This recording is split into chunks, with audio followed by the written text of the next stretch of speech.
What is up, guys? 70 Savage here. Today we have a very exciting day. We are going to be installing our S-Bar heater. As you guys might know, Californians do not like the cold. And now that winter is coming, it is very frigid out here. As you can tell, it's pretty cold this morning. I got my Patagucci sweater on. It is perfect timing for installing this heater. Let's go ahead and get into it. If you are new to the channel, I am converting this Sprinter van right here into a full-time tiny home. I have videos on the entire process throughout the way on my channel. And if you like this video and you're interested in more van life content, don't hesitate to slap that subscribe button below. If you like the video, slap that like button below. Now, let's go ahead and actually get into it. So the heater that I chose for my van is the S-Bar S2 heater. It is a super efficient diesel heater that plugs directly into the diesel tank for the Sprinter van. And it is actually the newer version of the S-Bar D2 heater, which is a very, very common heater that others have installed in their Sprinter vans. The S2 is just the 2019 version. So the differences between the S2 and the D2 are that the S2 is a quieter operation, quieter exhaust hose, quieter intake hose, much simpler electrical connections. The Easy Start Pro timer, if you buy the whole kit like I did, has a built-in temperature sensor, a built-in high altitude sensor, making the whole install process much easier, much more seamless than the D2, with a couple of added perks. So although it looks like I simply opened the kit and tossed all of the components onto my garage floor, that is actually not the case. I laid all of these out with the connections resembling how it's going to be installed in the Sprinter van and took some time to really understand how all of these components work and play with each other. First things first, we have the heater itself. The heater has a few different connections. First one we're going to cover is the fuel pump. So the way that the heater receives its fuel, it's powered on diesel fuel from the diesel tank of the Sprinter, is this little fuel pump that sucks the fuel from the diesel tank, puts it into the heater. There is an auxiliary tap built into the diesel tank on the Sprinter. There's going to be a hose connected from the diesel tank's auxiliary tap onto this fuel pump, and then from the fuel pump onto the heater. Next connection that we have is the combustion air intake hose. This is going to be routed outside of the van, which is going to suck air into the heater and get combusted, eventually turning into hot air. So that's going to be our next connection here. This is the output of the diesel heater. This hose is probably going to end up being cut down quite a bit since I'm installing this underneath the passenger seat, but the hot air gets combusted and flushed out through this hose, keeping you nice and toasty in the winters. So after all that happens, there is some exhaust. That exhaust gets routed through this steel hose here, which goes outside of the van into a little muffler to keep things quiet and hopefully out and away from your face. The final connection is the electrical here. So this is very, very intimidating. This is the worst documented part in all of the guides, but it's actually not that simple. I mean, it's actually not that complex. So you have the harness here, which comes out of the S2 and plugs into the harness that has all of the other wires attached to it. All of the other wires, meaning just 3 in total. One of the wires gets attached to the Easy Start Pro controller. That's where you it's like your thermostat. It's where you set your temperature. You can set a timer to keep it running for a certain amount of time, etc. That just connects via a little harness here. You just plug them into each other. The next electrical connection that comes off of this 3-way here is the fuel pump that needs a power and a ground in order to run.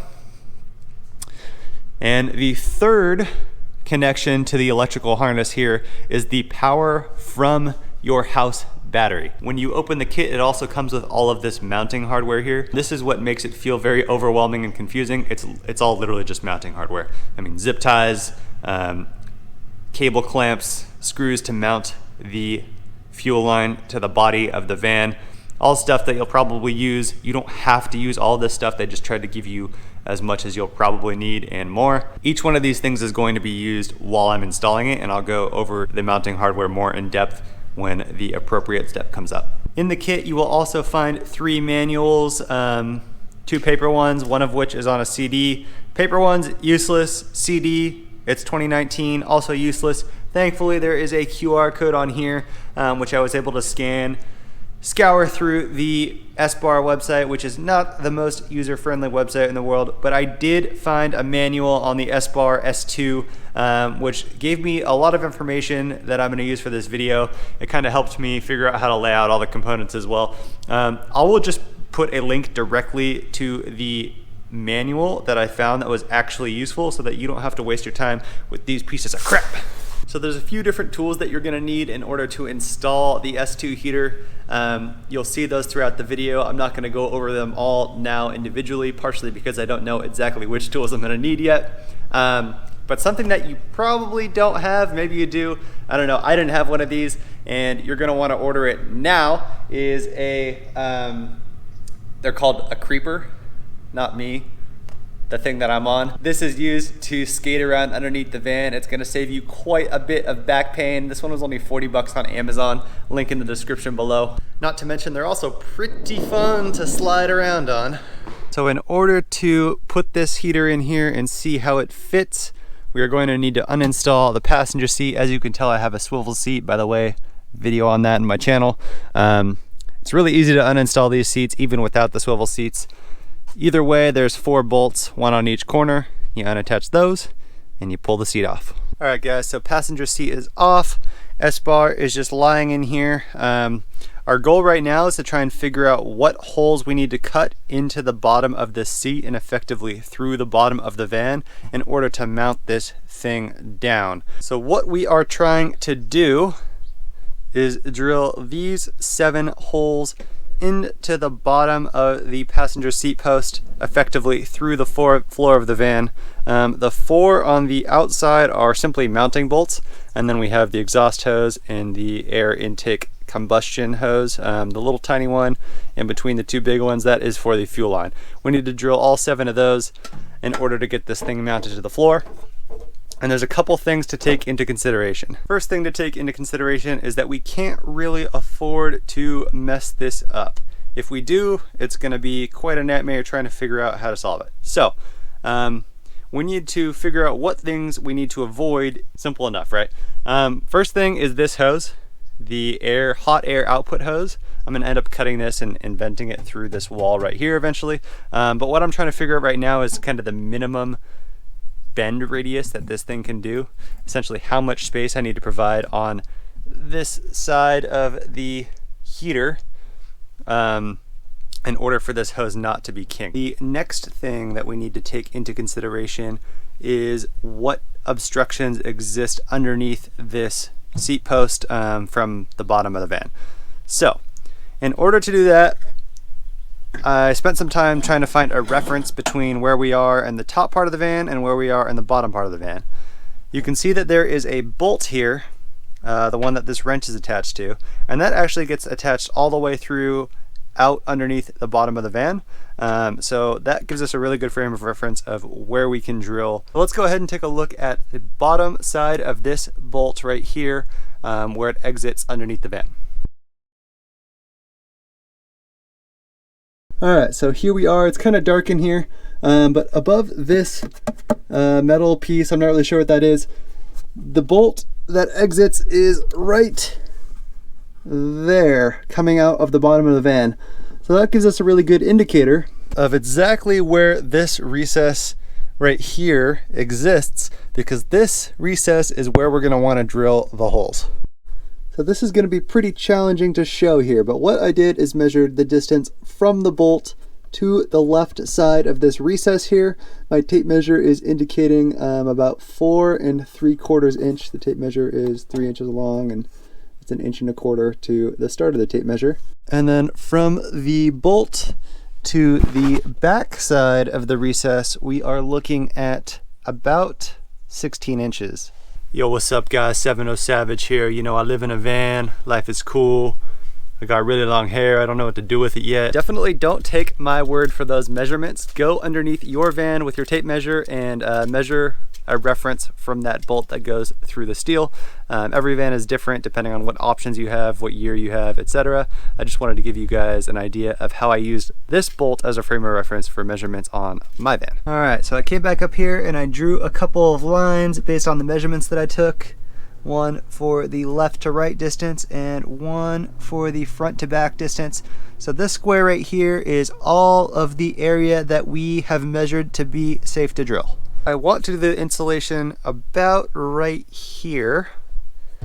What we're gonna do now is pull off this rubber gasket type thing that comes with the heater attached to the bottom, and we're gonna use this as a template to start drilling our holes. Okay, so we have double, triple, quadruple checked all of the measurements, and now I have the heater laying in here with the rubber gasket just barely on it.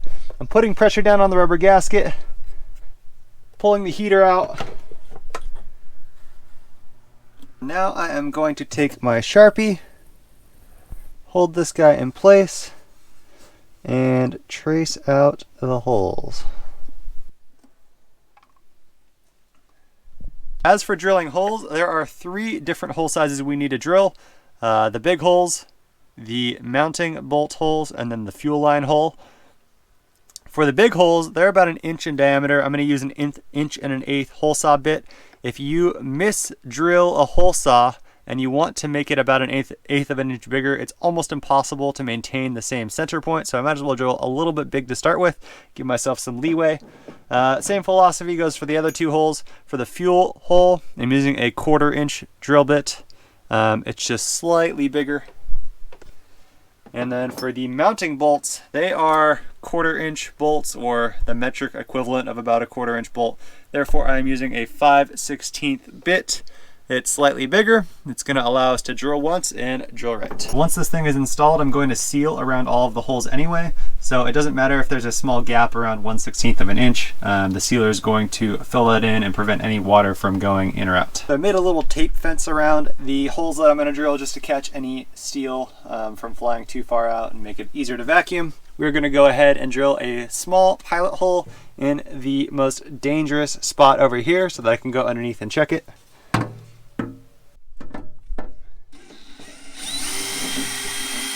So after checking underneath, all of our measuring paid off. All of these holes are going to be totally good to drill right through. Now let's get cracking.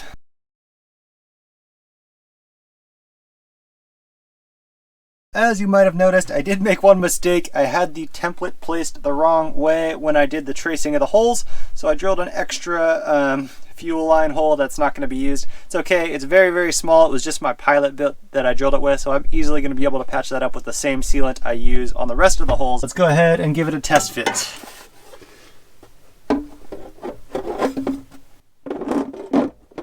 Pretty sure we're good. There's about 1/16 of an inch on all sides of the holes here. That's going to be no problem. I'm going to seal that up. I'm going to hit all of the holes that I drilled with Rust-Oleum. Rust-Oleum is dry, and I happen to find some of that sealant I was talking about. This happens to be silicone that they use on engine blocks. It says it's good up to 500 degrees Fahrenheit. Hopefully it's not getting any hotter than that, because then we're going to have some other issues. So I'm going to apply this around all of the edges. I'm going to put the heater on. I'm going to mount it finger tight with the nuts that it came with. And then it says to let it dry for an hour and then tighten it down to specification. So that is exactly what we're going to do. Let's get to it.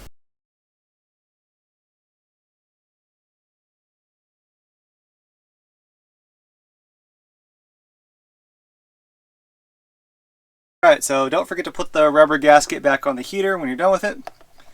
And we are now good to go to straight up drop this thing into place. Now I'm going to go underneath.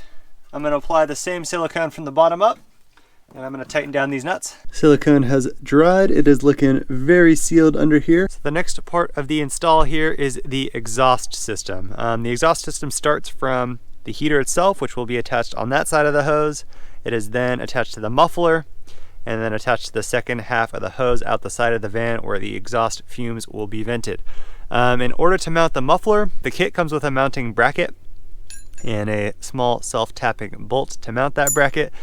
The kit also comes with these 3 hose clamps that are going to be used one to attach to the heater, one to attach to this side of the muffler, one to attach to this side of the muffler. They are a star pattern tightening system, so you need a star screwdriver or something of those sorts. I also bought these from the hardware store. These are rubber hose mount clips. You put a self-chopping screw through there, and it just prevents any vibration from shaking these things around too much. In order to drill in those self-tapping screws, I have this hex bit here that fits the back of these, and it's magnetic, which is nice. And then the last thing, you're going to need your impact driver to do all of this driving of self-tapping screws. I have another hex bit on here that's the size of that self-tapping bolt. And that's all we're going to need. So let's go ahead and figure out where we are going to route this hose. All right, so a couple of things to take into consideration here when mounting the exhaust hose. It connects to this port right here on the heater. We are going to direct it towards the back of the van and then out the side to make it past the chassis. You need to make sure that the tip of the exhaust hose vents past the car so that the exhaust gases don't pool up underneath the chassis here. The second thing that you need to take into consideration is you're also going to be mounting the air intake combustion hose there. The only requirement for that is that it does not intake exhaust gases.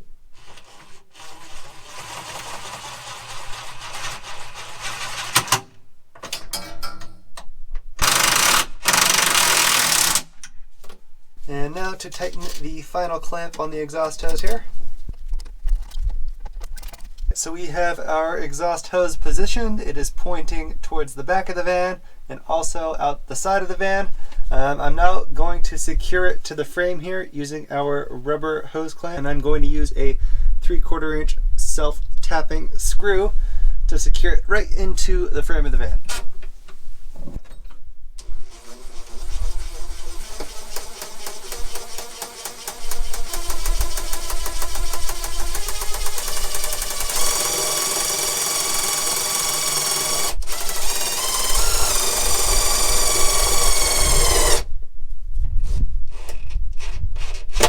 Here is what the exhaust hose ended up looking like. We have it connected to the heater right there. It comes straight down underneath this beam. It attaches to this beam with one of the rubberized hose clamps. Falls out, clamp to the muffler, output from the muffler, rubberized hose clamp into the frame, and output. These rubberized clamps add quite a bit of stability. I definitely recommend getting these instead of just letting it hang. And this is what it looks like from the outside of the van. So just a little guy, very hard to notice unless you're looking for it. So the next step is installing the combustion air intake hose. This one has its own clamp. It's a little bit different than the other clamps. It's a flathead screwdriver. I'm gonna use the same 1-inch rubberized mounting clamp with a 3/4 inch self-tapping screw. And then we have our impact driver to drill in that self-tapping screw with. So we got the air intake hose clamped onto the heater itself. Now I am going to install this rubber clamp onto the frame of the van. Perfecto. The instructions mention that this hose right here, the air intake hose, can be between 2 meters and 20 centimeters. That means that it's totally fine to shave some off the end, which is exactly what we're going to do here. Have my handy dandy pipe cutters from my plumbing project. Video on the channel, by the way. And we are just going to trim this guy right off. Something that the manual mentions is that you need to have this air intake hose installed at a downward angle for any condensation that builds up. It needs to be able to drain out via gravity. So to give you guys a better idea of what the air combustion hose placement looks like, I'm going to go under the van now.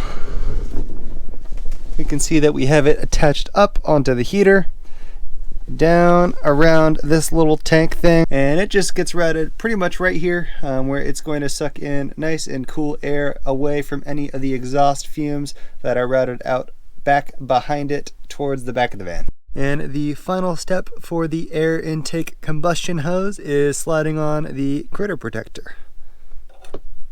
So I just sat down to edit this footage and something terrible happened. The next 5 minutes of audio sound like my mic was visited by the Shadow Realm. I honestly have no idea what happened, but it's pretty dang bad, so I apologize to your ears for having to listen to it. I did decide to leave this content in because I think that the information is just too valuable to take out, and obviously I can't recreate it because it was while I was installing the heater. But if you do want to skip through the terrible audio, just skip ahead to the 25-minute mark. Alrighty guys, so the next step in installing this heater is the fuel delivery system. This is going to take fuel from the diesel tank in the van and inject it into the heater. The majority of the parts that you see here came in the kit, some of them did not.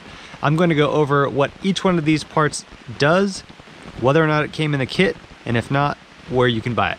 So, first things first is we have the fuel line itself. This blue stuff, this came in the kit.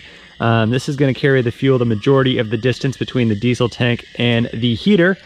Next we have this wire loom that's going to slide right onto the fuel line and protect against heat. This wire loom is designed to withstand up to 200 degrees. Just going to provide quite a bit of extra heat resistance, as this fuel tube needs to run directly over the exhaust, which gets quite hot. This loom did not come in the kit. I will put a link to this loom in the description of the video below. We're gonna need 6 hose clamps for the small connectors. You'll see me install these throughout. We have 1 hose clip for the big connector here. We needed a big connector because the auxiliary fuel tap that comes from the diesel tank in the Sprinter attaches to a bit of a bigger tube, and therefore it needs a bigger clamp.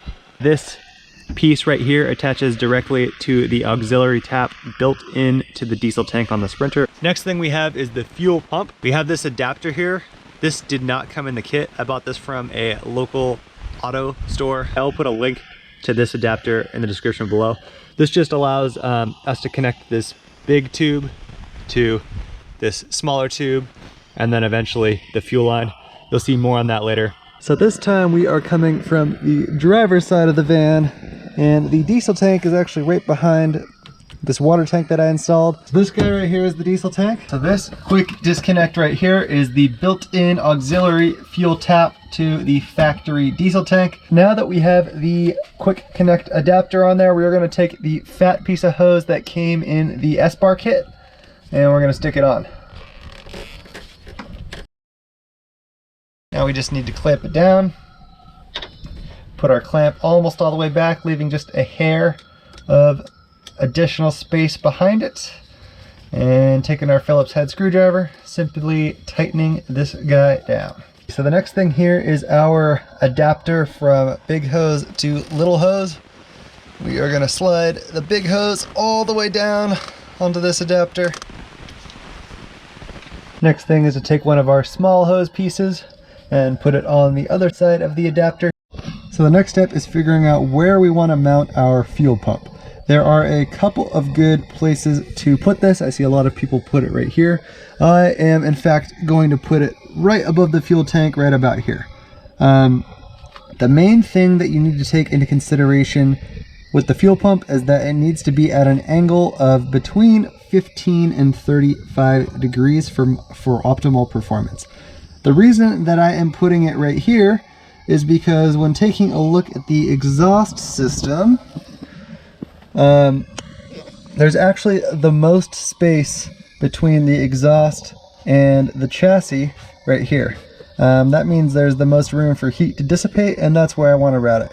And this beam here is the same as this beam here, so I can just take the output of the pump and place it directly above the spot right here that has the most space between this heat shield and the chassis. In order to mount this fuel pump right here, I'm simply using a 1-inch self-tapping screw.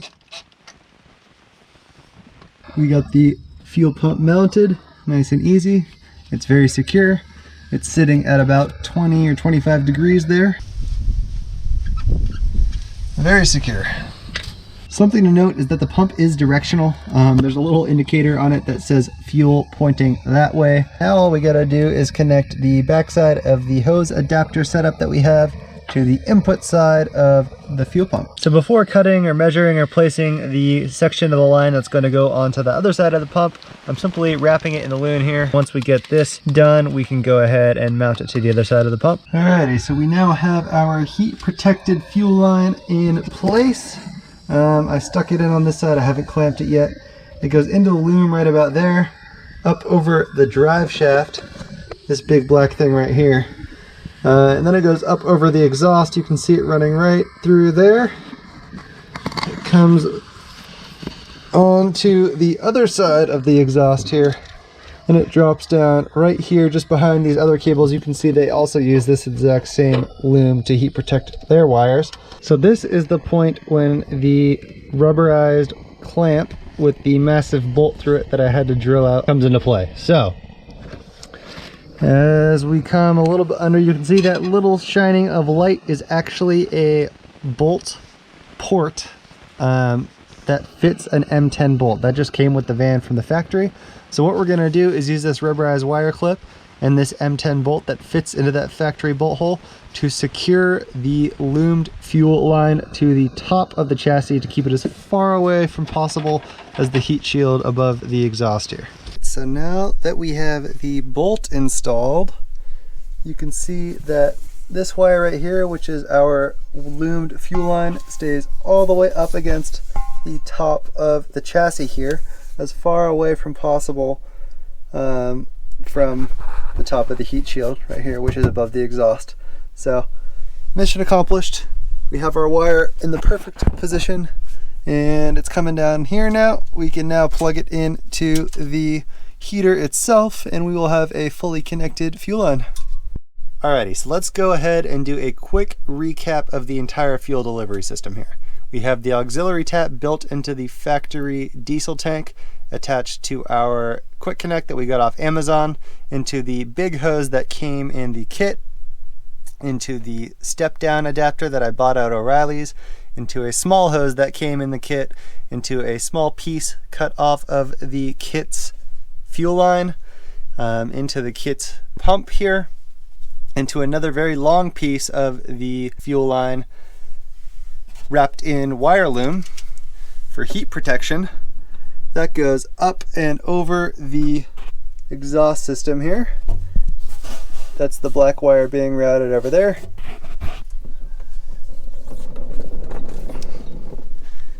It then pops out from over the top of the exhaust here, out the bottom, and directly into our S-bar heater. That simple. Whew. All right, guys, so that was quite a bit of work underneath the van. Very happy I have this creeper here to slide around easily under there. All right, so the next part of the heater install is all of the electrical. Let me tell you something right now. The electrical is pretty dang easy. That's one of the best parts about the S-Bar S2 heater, is that they made it very simple to install. So let's start with this wiring harness over here. All of these cables attach to each other. It's one big mess of connected cables. I guess you could call it one big cable with 4 branches. Let's start with the first branch. The first branch connects to the heater itself. This plugs straight up into the harness that's connected to the heater. Very easy. You plug the 2 wires together. Second branch here, similar story. There's a wire that comes off of your thermostat, essentially. This is the Easy Start Pro controller that comes in the kit. You plug it into this mini harness right here. Those 2 things just plug together. Very similar story for the third branch here. This gets routed down underneath the van and plugs directly into the fuel pump. And then the fourth branch is a little bit more complicated, but not by much. So, the fourth branch here is how you connect the power from your house battery system into the heater. You're going to need some cable to go from your house battery system to this little fuse box and into this cabling here. I recommend 10 gauge tinned copper wire. There's going to be a few amps flowing through this thing, so 10 gauge is preferred. The 10 gauge wire that you buy is going to go into one 20 amp fuse and one 5 amp fuse, both in this little tiny fuse block here. So you just need one power and one ground from your house battery that are going to get connected to these 2 power inputs and the ground here. I'll get more into the details of how that works later, but these are all the parts that you're gonna need to get power into the system. It's gonna be very simple. Let's get into it. First things first, we are gonna take the harness that is attached to the heater, the harness that is attached to our big mess of cables. We're gonna make sure they're lined up, and we are simply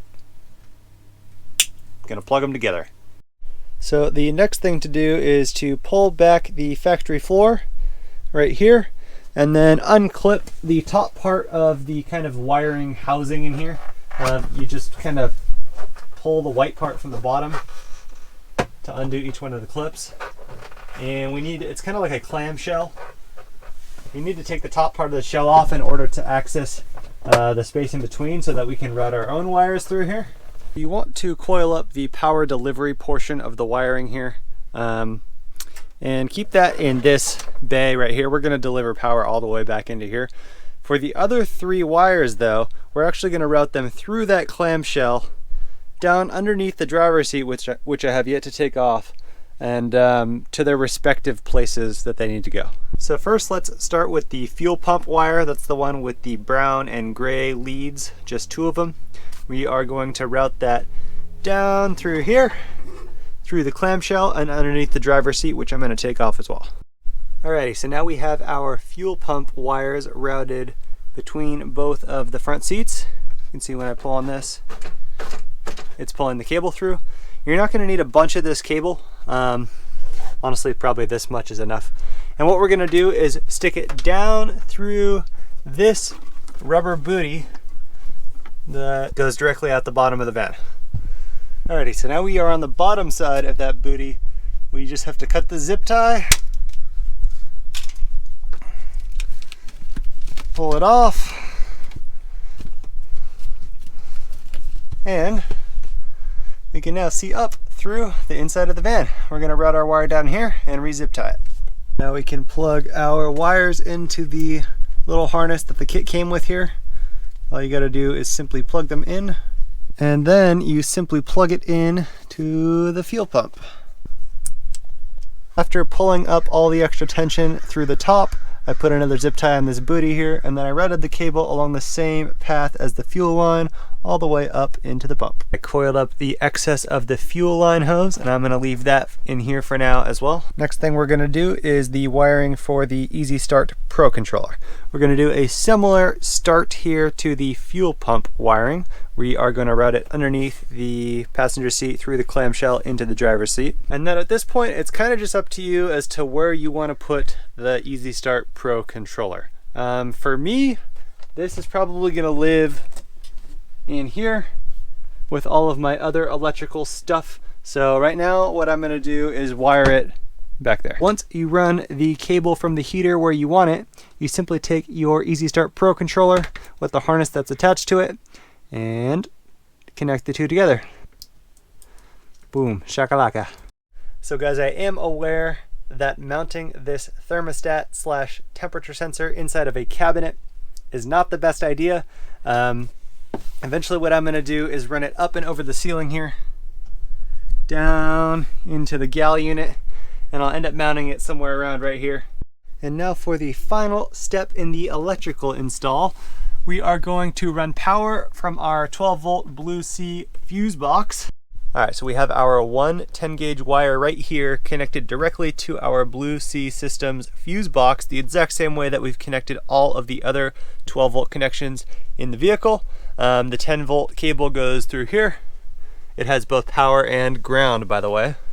It's a 2 wire cable. Comes out here, that goes through the driver's seat, underneath the floor, into the passenger seat. So now we have access to both power and ground underneath the passenger seat. Back in the Blue Sea fuse box, I used a 25 amp fuse. Okay, so the first connections we're gonna make are going to be the power connections. The power connections are gonna go through this little fuse box that came in the kit. This little fuse box lid also comes in the kit. There is a 20 amp fuse, the yellow one.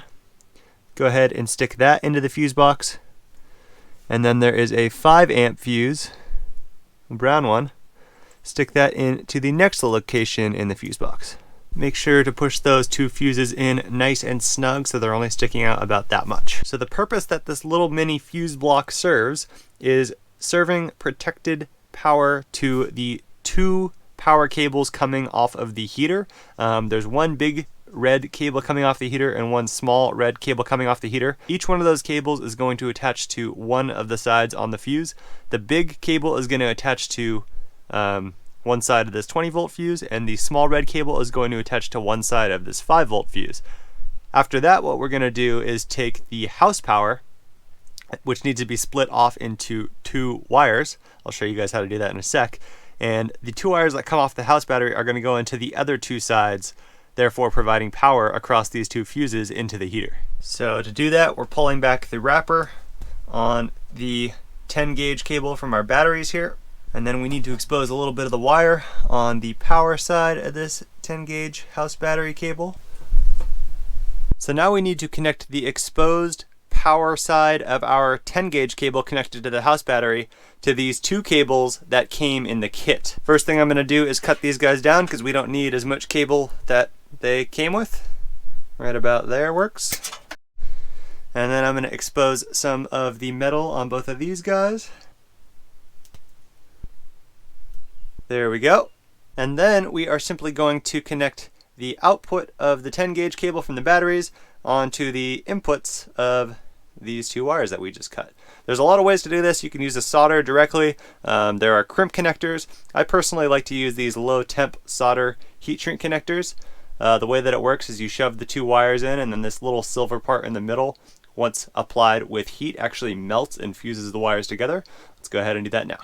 I'm going to take the 2 short ones that we just cut, twist those a little bit, kind of push them into the back side of the 10 gauge cabling here, and then slide the butt connector back down. Make sure that that solder sits right in the middle. And then we are going to take our heat gun and apply some heat to this bad boy.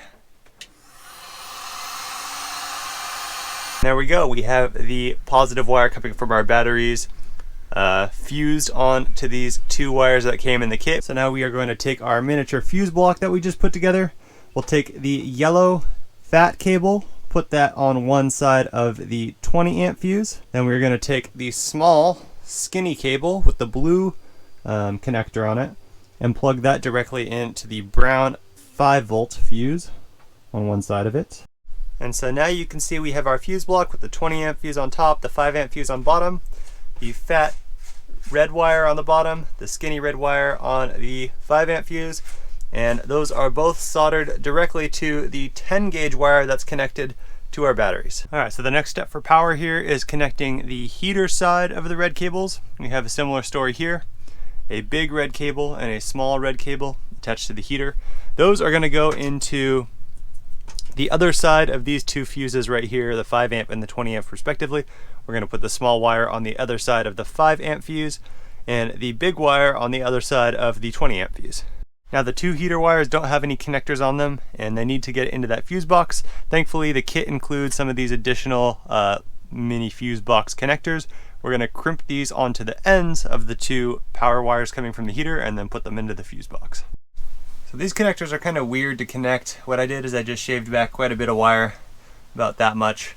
I stuck them as far in to the connector as possible, and then I crimped it right here on this kind of middle section. By the way, the van power is turned off, so there's not actually any power running through these yet. But take your fuse block and your big wire and plug it into the other side of the fuse with the other big wire, just like this. You can take your small wire and plug it into the fuse block on the other side of the fuse where the other small wire is. And now we are good for power. So just to recap, we have the 10 gauge cable running all the way to our house batteries. We split that off into the big and the little cable that came in the kit with the fuse block connectors. That goes into one side of the fuse block, on one side of the 5 amp fuse and one side of the 20 amp fuse. And then we took the wires that came from the heater, these 2 guys right here, one big one and little one, and plugged them in on the other side of the fuses. This little guy on the other side of the 5 amp fuse and this guy on the other side of the 20 amp fuse. And now we are good to go for power. So let's get the ground connected. So the ground is actually much simpler. We have the ground coming from our house battery system. This is grounded to the van chassis and then onto a negative bus bar slash grounding bus bar. And that is going to connect to the heater's big brown wire. The way that we are going to connect the two ground wires together are these quick disconnect connectors. Doesn't matter which side you install which one on, but the reason I'm using these instead of that low temp solder joint that I had previously is so that I can disconnect the heater from the van chassis if I need to, or if I need to replace the heater, I don't actually have to cut any cables. I can just unplug them. We're going to take the heater ground wire, the brown one, and crimp this guy on, and then we are going to take the ground wire coming from the house battery system connected to the chassis and crimp this one as well. Now all we got to do is take both ground wires and plug them together. Alright guys, so that actually covers 100% of the electrical connections needed in order to get this heater running. Now it is time to move on to the final step, which is the heat output hose. So the way that this heat output hose works is very simple. We're just going to attach it to the output side of the heater. We're going to put the clamp around it.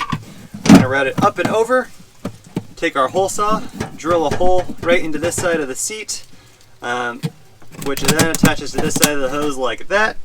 And finally we take our vent, we're going to put it on the other side of the seat pedestal here and attach it to the back so that the heat gets outputted throughout the van. So first we got to cut the hose to the right length here. I'm just going to use my knife, make a nice clean cut around the edge. Alright, so we got our hose cut off nice and clean.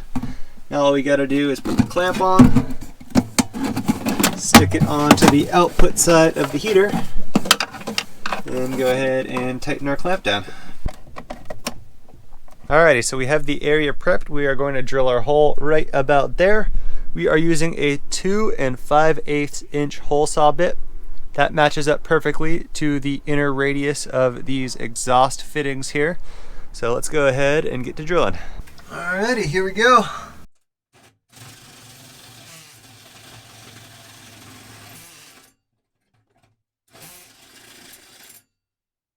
Drilling the hole came out swimmingly. We can now take the exhaust tip, stick it through the hole, take our hose, slide it on to the back. What we're gonna do though is drill some screws right through the 3 screw mounting ports here, and that will make it quite solid. But before we do that, I'm just getting way too antsy about this. I need to get this thing tested. Alright guys, so I had to turn it on about 5 times in order for the fuel pump to prime the lines with fuel, but on the 5th time, the magic happened. This guy finally turned on. The S-Bar heater is pumping out heat. It is so hot right here. It's actually almost uncomfortably hot to sit close to this heater.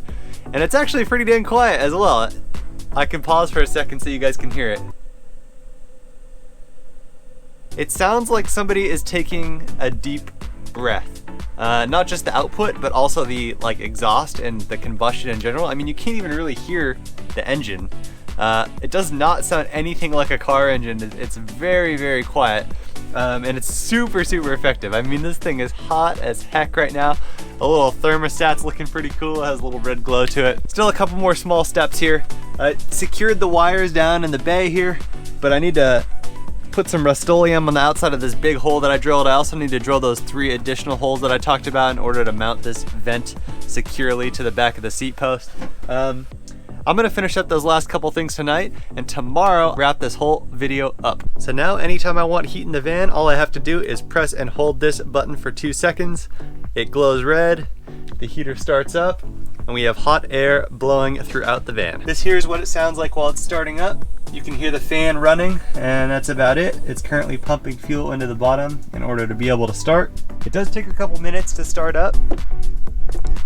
As it's starting, you smell a little bit of fuel burning from the exhaust pump here, exhaust hose, but It's not too bad, and most of the time you're running this anyway, you're gonna have the door shut, and that provides a seal from any of the exhaust fumes. Alrighty guys, so all in all, I am very stoked with how this heater turned out. It suits my needs perfectly. It pumps out a ton of heat, it's very fuel efficient, it's not loud. I hope you guys learned something from this video. I hope this video helps you install your S-Bar S2 heater. If you like this video, don't forget to slap that subscribe button below. Don't forget to slap that like button below, and I will see you guys next time.